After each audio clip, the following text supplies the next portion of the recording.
Всем привет! Сегодня я расскажу про сигельмассазавра.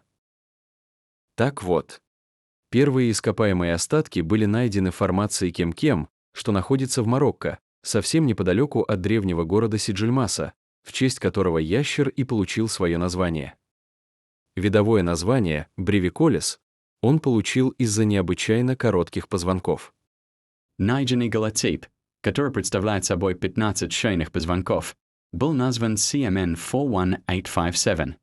Почти такая же находка была совершена в Египте в 1934 году и получила название спинозавр Б. Опять же 1922X45. Это указывало на их близкое родство, вследствие чего Рассел создал отдельную группу — сигельмассазавриды. Однако вскоре эту классификацию упразднили. Шли ожесточенные споры насчет того, какой группе принадлежит этот ящер. В 1996 Пол Серена и его коллеги описали череп.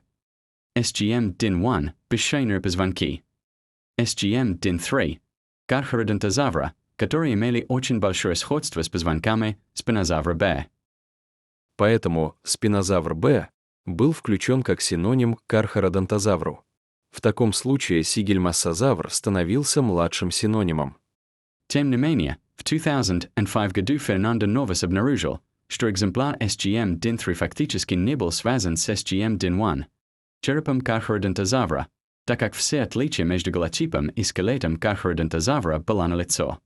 Это заставило отвергнуть гипотезу о родстве кархародонтозавра с сигельмассазавром и спинозавром Б, так как эти позвонки больше походили на игуанодонтит. Исследование 2013, проведенное группой Макфедеса, определило сигельмассазавра как неопределенного читанура. Сигельмассазавр является одним из крупнейших тероподов, возможно, превосходящим по размеру спинозавра. Диаметр позвонков образца CMN4177 равен 16 см, что указывает на длину в 12–15 метров. Оценку сделал Пол Серена, основываясь на черепе кархародонтозавра. Кроме того, подобными размерами обладал близкий родственник сигельмассазавра, спинозавр, который обитал в той же формации Кем-Кем. Вместе они занимали нишу рыбоядных хищников. Среди отличительных черт сигельмассазавра есть увеличенный гипопофиз, наличие нижних ребер на 10-м шейном позвонке, а также широкая форма тел позвонков. Их отношение ширины к длине равно 1:5:1.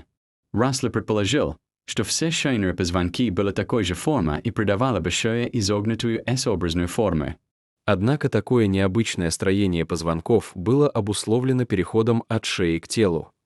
Образец CMN4162 отличается от остальных находок более узким и менее изогнутым телом позвонка, более крупными пневматическими отверстиями и плоской верхней частью, направленной к парапофизе. По словам Рассела, этот образец имел ребристую поверхность и большой спинномозговой канал. Однако данное описание касалось некого игуанодонтида. В 2013 году была обнаружена еще одна отличительная особенность сигельмассазавра. Невральные дуги не имели гребней, направленных в продольном направлении спереди и сзади в верхней части. Благодаря такому строению грудная клетка доходила до спинномозгового канала. Сигельмассазавр является довольно спорным таксоном, входящим в состав спинозавридов. Некоторые ученые считают сигельмассазавра младшим синонимом спинозавра. Так, Ибрагим в 2014 году отнес материал первого в качестве неотипа S. aegyptiacus вместе с Spinosaurus Bay.